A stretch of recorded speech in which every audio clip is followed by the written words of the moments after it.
I have not written my review yet to be able to see what he has said. Airbnb is very particular about what reviews they will remove. So unless they specifically write a retaliatory review or go against their guidelines, which are very, very specific, they won't take it down. So welcome to Motion Matters, where we shine a light on the entrepreneurial journey, sharing real stories of triumph and challenge. Guided by Jamie Tilka, we connect, inspire, and educate. This is Motion Matters. Welcome to Motion Matters. This is the entrepreneurial podcast where we talk about the trials and tribulations of entrepreneurship. And today I have a fellow Fayetteville, and they are here to talk about their business. And with that, I would like to welcome Amanda Garcia. Amanda, welcome to the show. Thank you. Thank you for having me.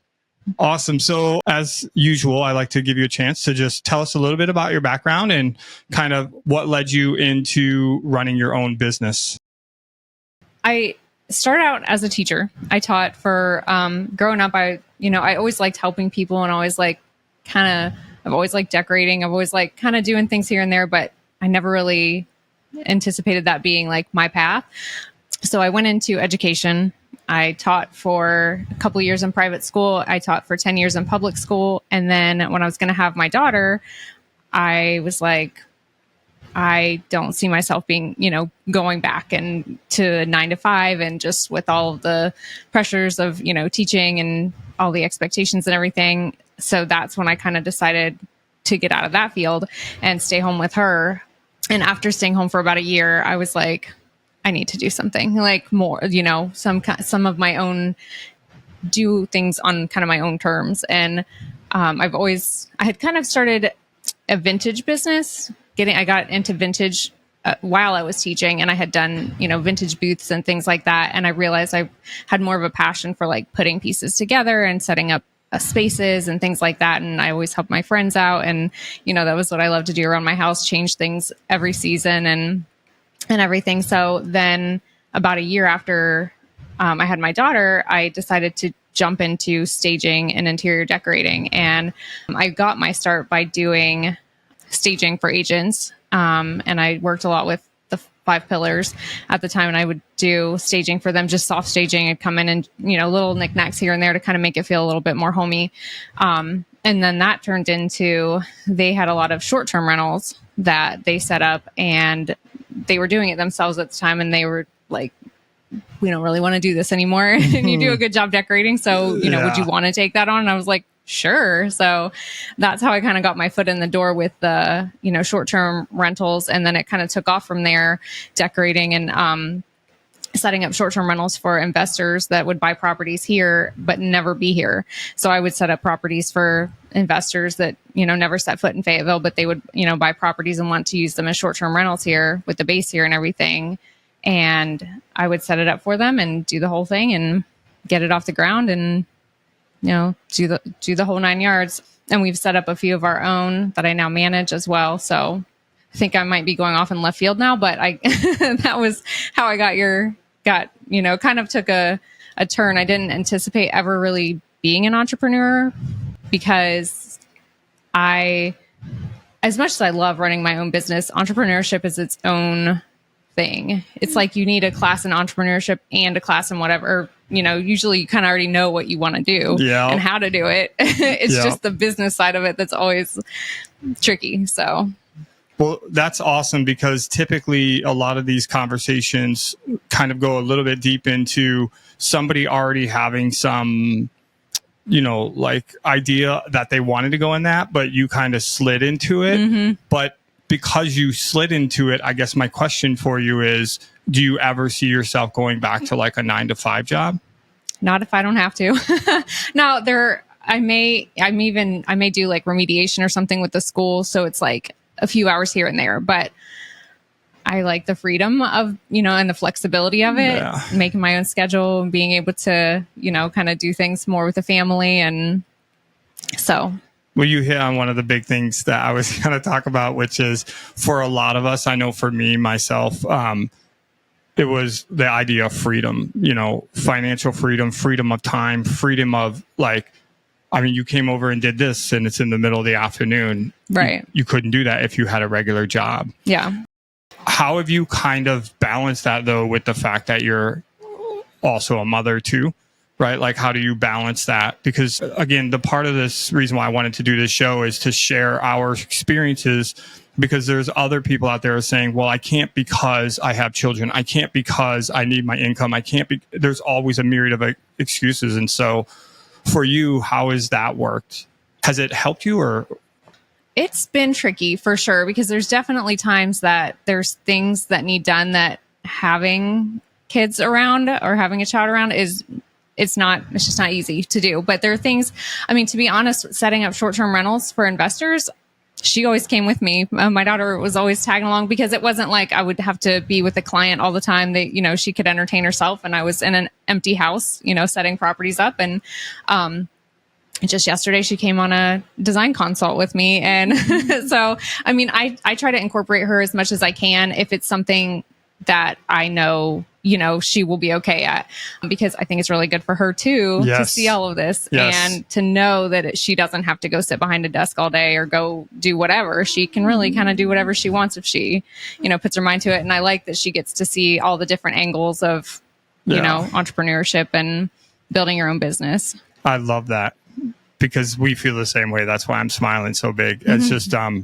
I've gotten to the point now where we even take her to a lot of the events that we go to that are in somebody else's sphere or whatnot, because I want her to be in and around that. And even if she's not in there the whole time, she's exposed to, so why are these people doing this and that, and understanding there's so much more than that. One of the other questions I have, I don't know, did you along the way have any type of mentorship? And if you did, what's your thoughts on mentorship? Yeah, definitely. So my husband is a born entrepreneur. He was born to be an entrepreneur. He can do it in his sleep. I was not. I have to work at the entrepreneur side. So I definitely need that feedback on the business side of things.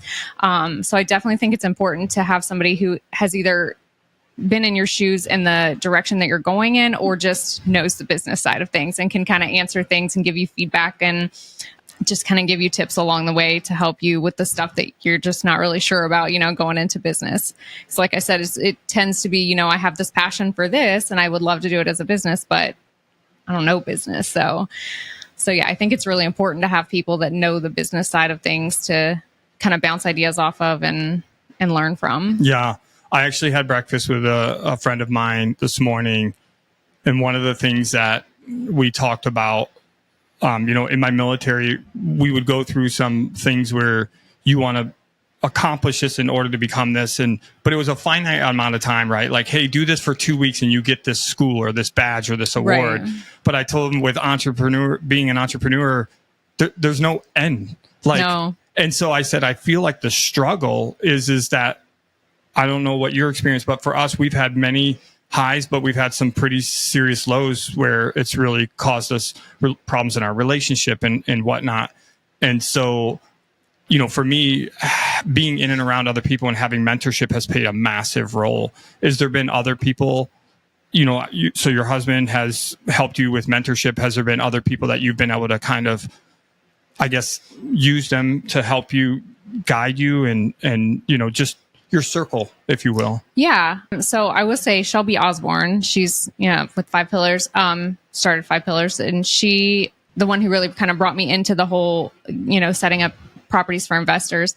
And she was really good about that. She's always a good coach to, agents and everything too, but she was a really big help when I was getting started and giving me some feedback on how to, with billing or just, checklists and making sure I, do this, and this, and things that you don't necessarily start off thinking. You kind of learn as you go along, but she kind of helped me learn those things before I got in too deep. So she was really good. And then I've about just over a year ago, maybe a year and a half ago, I started a group called Coffee and Contribution. And it's a local group of entrepreneurs that meet once a month. And it's been really good because about that time, I thought, I have so many questions And I feel like there's so many entrepreneurs out there, and I feel like other people are thinking the same thing. Like, I want to do this, but I'm not sure how to break into that, or I want to do this, but I don't know how to get the word out, or, what's a good marketing tip for this? And so I was like, what if I just start a group and, bring some people together? And I wasn't really sure how it would go, but year and a half later, and it's still going pretty strong. So That's awesome. It's been really good to just kind of jump in and, if somebody has something going on in their business and they're just like, man, I don't really know what to do. And then we have a whole group of people, and almost everybody's from a different background of business. But I feel like across the board, it doesn't really matter what business you're in. There are a lot of similarities of entrepreneurship. So it's been really good to have that too, as like feedback, and also being able to share your highs and wins as well. So how awesome is that you never intended to be an entrepreneur, didn't see yourself as an entrepreneur, but now you're literally leading a group. That is interesting. I never really thought about it that way, but yeah. Oh, I'm listening to your story. And that's another reason why I didn't connect a ton with you prior to you coming on, is because I like to be authentic. In fact, hear your story as we're talking, and I'm sitting here listening to you, and I'm like, man, how it shifted, Yeah. Because one of the things why I'm really enjoying this podcast, I started it because I was like, oh, it'd be cool to tell a story. But what I'm really enjoying is hearing other people's stories. Mm-hmm. But also, you get that when you have these discussions, like I'm learning from the things you're saying and vice versa. So anyway, my point is by you leading that group, I'm fairly confident you would agree with me that has probably taught you a ton just of leading that group and hearing other people's stories, right? Yeah, for sure. That's awesome. Yeah. Good job, man. That's because a lot of people, they don't want to lead with that, Yeah. Because it's scary. I mean, even on a, spiritual level, I kind of been tempted to want to lead like a Bible study, but I'm nervous because I'm like, well, what are people going to say? Or what if I don't do it exactly right? And that same thing with running an entrepreneur group. Yeah. So at the end, definitely, I'll give you a chance. I would love for you to share that information. Yeah. So one of the other questions that I like to ask is, so during that time, is there any like specific struggle that you kind of went through that made you just question whether or not it's all worth it? And how did you get past that? Yeah, I would say the biggest thing was because I really had built up a pretty good business by word of mouth with investors, setting up short-term rentals. But then our market got super, super saturated with short-term rentals, and it just kind of stopped. Almost actually went backwards because people were getting rid of properties. They were turning them into long-term rentals because the market was so saturated that nobody was making as much money, from guests coming to stay because there were so many properties in town. Yeah. And I knew that was going to happen at some point, and I wasn't really sure how I would pivot, but I was like, it'll be fine. And I think it just stopped so abruptly. And then I just wasn't really sure what to do. I was like, well, I'm sure I can still, find more investors. And it just kind of, it was just not, I mean, it did trickle off a little bit, but for the most part, that wasn't a thing anymore. And so I had tried to pivot into interior decorating with homes, like, going into the homes more. And it was a harder pivot than I thought. Just breaking into that market especially around here, because it's just not, a big thing around here, more so Raleigh and Cary area, but it was hard. It was very hard. And I've definitely been tempted, I've thought, maybe this is just not what I'm supposed to do anymore, but I've never been willing to be able to let it completely go. I think always in the back of my mind, I was like, it will eventually, it will work itself out. And I have enough, I do some other things as well. Like I said, now I'm managing our Airbnbs and things. So it wasn't like I had nothing going on, and, so that helped, but that was definitely a hard pivot, a hard thing to deal with and kind of figure things out, or if it was meant to be, or all the things. So I'm interested to hear your perspective for what you were doing specifically, but my experience is if you're able to weather some of those storms like you're talking about, it's amazing how many people drop off. Have you kind of saw that where maybe you're not the lone survivor, but it went from let's say 20 people doing it to, I'm just throwing out numbers. Have you experienced that? Oh yeah, definitely. Yeah. I'd say most of the people that were doing it when I got into it, which, I mean, there weren't that many at the time either, but I don't know if any of them are still doing it. So yeah, that's definitely true. Yeah. Well, I mean, I think that's again, back to talking about the struggles is that it's not easy, and it's a long game. And I think a lot of people get tired, because I used to ask myself, why do more people not do this? It doesn't make sense to me now that I understand. I mean, I served in the military, that's fine. But after that, it's like, okay, why not? And I think that's it. It's just that it's incredibly challenging to get started for many people psychologically, fear, all this other stuff. But even if they get into it, they run into a couple obstacles and they're like, I'm out. Yeah. I'm not going to keep going forward. So that's good. It's really good and interesting to hear that. You mentioned pivoting. So you're kind of shifting into management. Are you going outside of your own? Do you see yourself doing that? As far as managing other people's properties, or are you already? No. Right now I just manage our short-term rentals. I've considered it, but it's been a crazy week. After this week, I'm like, nope. So Airbnb wise, but, and then, I could tell some stories there, but as for design, I'm working on breaking more into home interior and then even commercial, working with some commercial properties. So. Well, you opened up that can of worms. Can we go there? Sure. Let me tell you why. I don't know if you know, but that's what we kind of, broke into the market with. I went straight into a 12 unit that we turned into like we wanted to make it more like a boutique hotel. And I say that because we wanted to give a hotel-like experience, like in between Airbnb, where you do have us, like we can reach out and we can come change the pillows and sheets and stuff like that. But I don't have a front desk. You can't come get a bucket of ice. Right. And you said that, and I have some really horrible stories, which is why I pulled out 100% from Airbnb for well over 3 years. So what's been one of your greatest hurdles, frustrations in trying to operate a short-term accommodations? Just people. Yes. It's I mean, you just don't know. I mean, it's like sometimes you bend over backwards and there's just no pleasing them. And I think the most frustrating thing is that just the reviews. And that's not, there's a lot of frustrating things. Just trying to make people happy, because you're just not going to make everybody happy. And, trying to accommodate them. And ultimately, I mean, I love hospitality. I have always wanted to open like a bed and breakfast. I don't know if I ever want to do that, because that's back to the, less freedom. You're going to be there all the time. But so this is kind of like my version of that. And I like, guests to feel at home. I want them to feel welcome, and I want them to feel cozy, and I want them to be happy. But you definitely have your guests that take advantage of things. And I'm still in the process of all of the dealings with Airbnb on this last one. But we had 4 gentlemen who stayed in a property for about 2 months by the time they extended at one point. And it was just one thing after another, and they didn't want to pay to stay longer, but they didn't realize their checkout date, and they wanted to stay longer but not pay for the extra days, and they couldn't get back in time to get their stuff out. But it was just, it's still ongoing.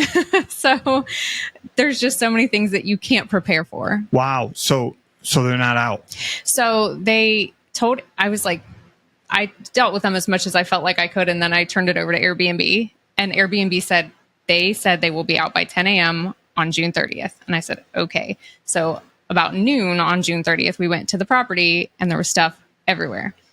And I was like, so what do I do with this? And they were like, well, that was past their checkout time, because technically it's up to you. It's your property. Now, if you want to give it back to them, you can. You don't have to. And I was like, well, I'm not trying to keep anybody's, stuff. If he's going to, be nice and we can work this out.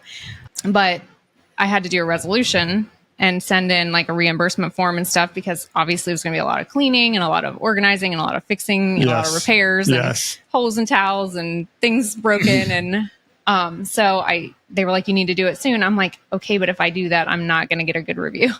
So I submitted it, and then he got very upset and, you didn't give me extra time to come back after my checkout and clean.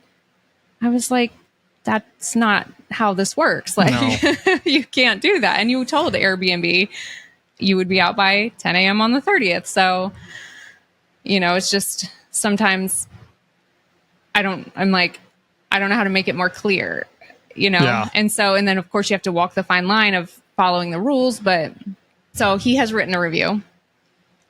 I have not written my review yet to be able to see what he has said. Airbnb is very particular about what reviews they will remove. So unless they specifically write a retaliatory review or go against their guidelines, which are very, very specific, they won't take it down. So we'll see how that works out.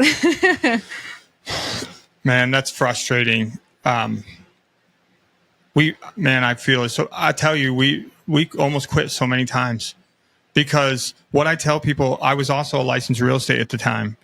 And I said, there's two industries I realized that there is no days off. And that's being a real estate agent and owning a hospitality. Yeah. It doesn't, because I literally had somebody, an elderly woman check in at 11 o'clock at night and she didn't know how to use the remote control. This was early on. So because I was trying to please everybody, like I got up out of my bed and I went over there and showed her how to use the remote control because I wanted her to have a good customer service experience. Right. But at a certain point, it just beats you down so bad. Right. It's so incredibly stressful, physically, mentally, everything. We had somebody come into one of our units with guns shooting a rap video. And the only reason why I knew is because we have cameras on the property, like externally, and there's signs and everything. Yeah. But I was like, you got to be kidding me, man. This is ridiculous. And then you have to fight to try to get them out. Yes. So obviously I'm not an Airbnb expert as far as their protocols, but I would think you probably should not leave them a pleasant review if they did not leave your place pleasant. Right. No, and I'm not, being hateful by any means. I just tell it like it is. I just describe the events. And so, but I'm kind of trying to wait until the whole stuff issue is resolved as he's coming back to get it. Today he was like, I said, because he got upset thinking I was going to keep it. And I'm like, no, I said, you can get it. We have to set up a time and figure it out. Don't just come back to the house whenever you feel like it and try to get it. And he said, okay, I'll go get it. And I was like, so trying to find out, make sure that he's not just going there because my cleaner was there and I didn't want it to turn into anything. So I called Airbnb and they're supposed to get in touch with him, but apparently never did. So I want that issue to be resolved before I go into the next thing with the review. Have you thought about management with somebody else? Having someone else manage it? So we used to have property managers and then I took it back from them last year. Just because of the cost? To be honest, one of the properties doesn't do as well as some of the others. And it came down to, we were about to turn it into a long-term rental, but it's like my baby and it's my favorite property, but it's just not in the same location and not in the best location it's off Ramsey Street. So it's not in central Fayetteville by all of the shopping and everything. So it's not as popular of a location. So, but it's the one I put my heart into is the most. And so I really wanted to keep it. So if we were going to keep it, then it was kind of like I was going to take it over to manage it and get that 25% back. Yeah. Because that would help us, and it's done pretty well. I mean, and it's done a lot better. I think just being able to put your own personal touch on it too and respond, more quickly than property managers. They have their plates full with however many properties. So when you can do it yourself and kind of put your own touch on it, I think it helps a little bit too. But for the most part, I actually enjoy it. Okay. I will say overall, I mean, we'll see how this one works out. I may throw my hat in after all, but overall, it's not bad. And you do have your good guests, but there's definitely times I'm just like, oh my goodness, just worried the whole time of what's going to happen and what's the review going to say. And, you get Superhost and then you're worried about losing Superhost. And so it's definitely keeps you on your toes for sure. But yeah, I can't tell you the number of times we thought about just stopping because it will go fine. And then we had one person who I swear must have smoked 200 joints in there. Oh my gosh. And it took us, I'm not exaggerating, I know it was at least 5 really thorough cleanings. And even then there was so much residual. The problem is then the next person comes in and they don't want to stay in the room. Right. Because they're like, I smell it. Yeah. And I don't want to be in here. And I'm like, so the second and third order effects is massive revenue loss. I mean, thousands of dollars. Yeah. You know, it took about 3 or 4 months before it dissipated enough that people wanted to stay there. Oh my gosh. Yeah. It's super aggravating. And I'm like, this is ridiculous. Yeah. And zero consideration. It's crazy because, you know, I have a family too, and we travel. Like, we just don't do that. Right. No. You just don't do that. No. But anyway, I guess people are going to say, well, that's what you signed up for. And I'm like, well, kind of, but I'm saying, can't you be civilized? Yeah. And just, you know what I mean? But the reality is not everybody's civilized. Right. Well, one thing I want to say before we leave that is, I don't know if you've ever thought about renting to the college students at Methodist, but I got hit up last year with somebody that was desperate. And this is through a property manager who knows us. True story. There was parents that were trying so hard and nothing was available up on Ramsey Street that one lady said she would literally, and I don't think she was joking, would give her Mercedes as collateral for the duration of her child's stay. That's how bad she wanted a place. Oh my gosh. And so I told my wife, I go, maybe we should look into Consider that. Yeah. I'm like, not the Mercedes, but I'm saying I didn't realize that was a thing up there, that there was multiple college students, you know, this is early 23, that were needed accommodation so bad that their parents were looking at these Airbnb options for them. So just a thought.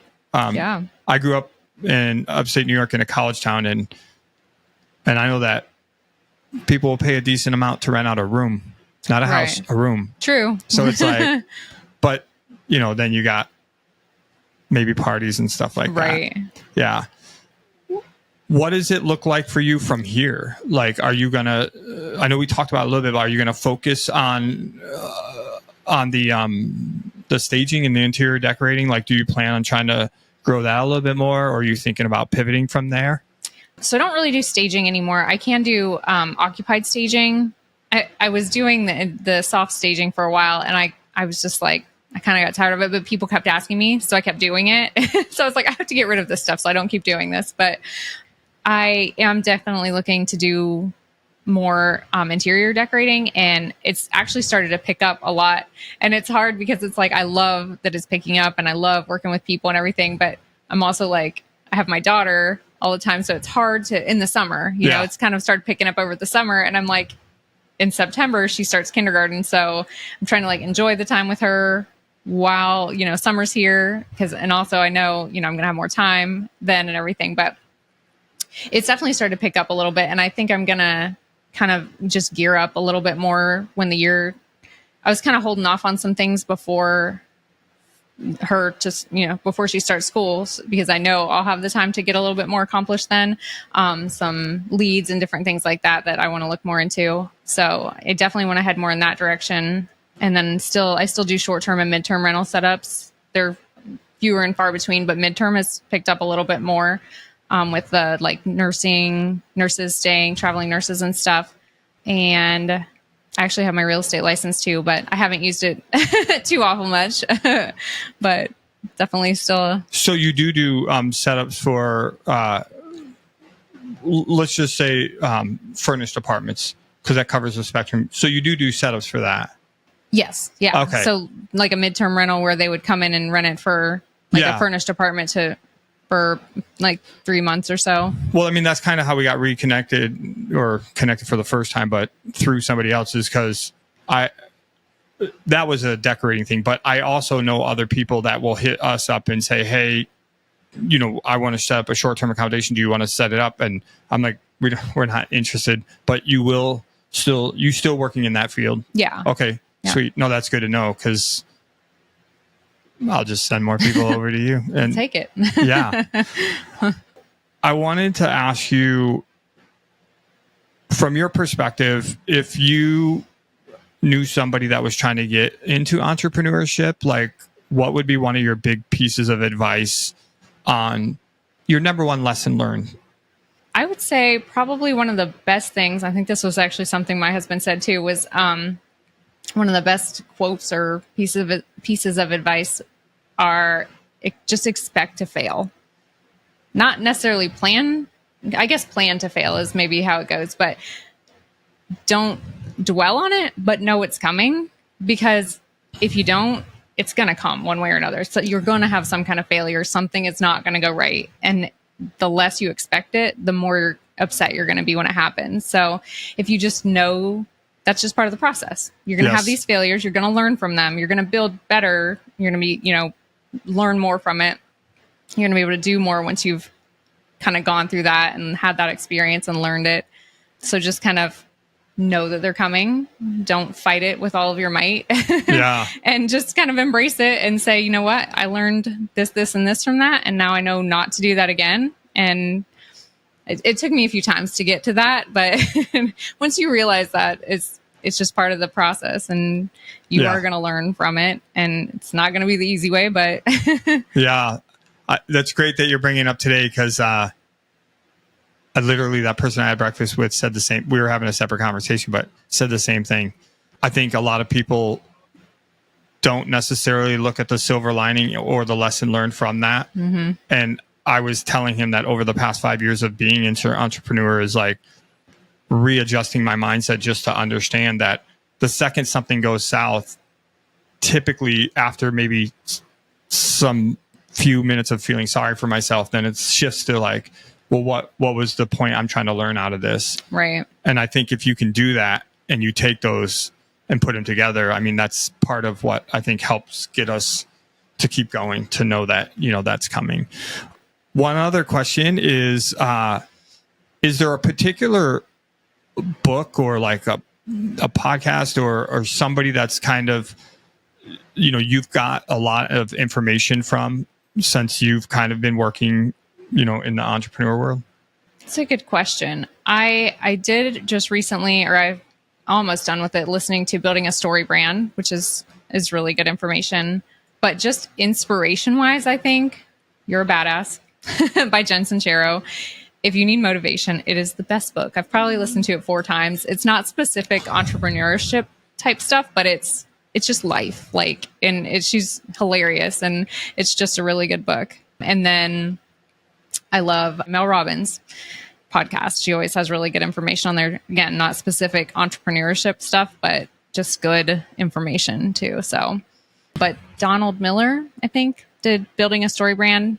Okay. That's really good. That's a lot of the people in the Coffee and Contribution group recommended it. So it's very tangible information, and it's kind of teaches you how to like rework your website and work, different things to help filter more people through. So as we get ready to, close down, I like to always offer everybody an opportunity to kind of share your stuff so that people know how to get in contact with you. But I want to break it up into 2, because you mentioned the Coffee and Contribution.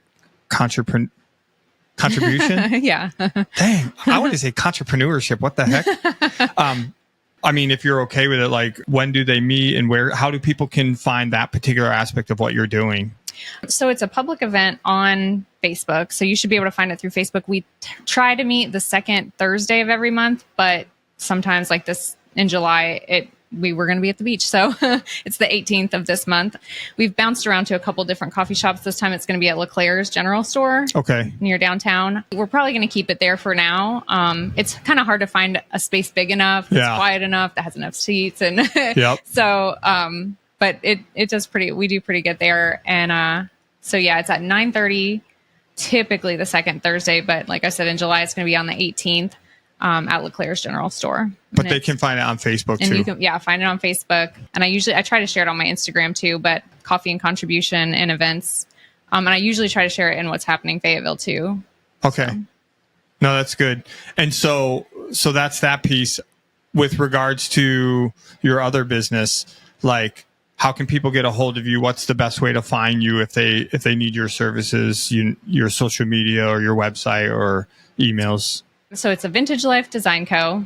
on Instagram, Facebook. I know it's kind of long, and my website's just AVL Design Co. because I decided to shorten it a little bit. So that's good. Yeah, avldesignco.com is my website, and then Instagram or Facebook of Vintage Life Design Co. So I kind of incorporated the vintage because it was just a Vintage Life 13 actually when I started Vintage, and then I was like, how do I pivot this into a design? Yeah. So I always come back to, I like doing things with a vintage flair. So it doesn't have to be that way, but That's awesome. I love that realm too, but I won't deviate from there. Amanda, thanks for coming on. Thanks for sharing your story. Again, the hope is that listening to your story will somehow inspire somebody else to say, you know what, Amanda's doing it. I can do it too. So thanks for taking the time. Thanks for coming over. So thank you very much. yeah, thank you for having me. Awesome.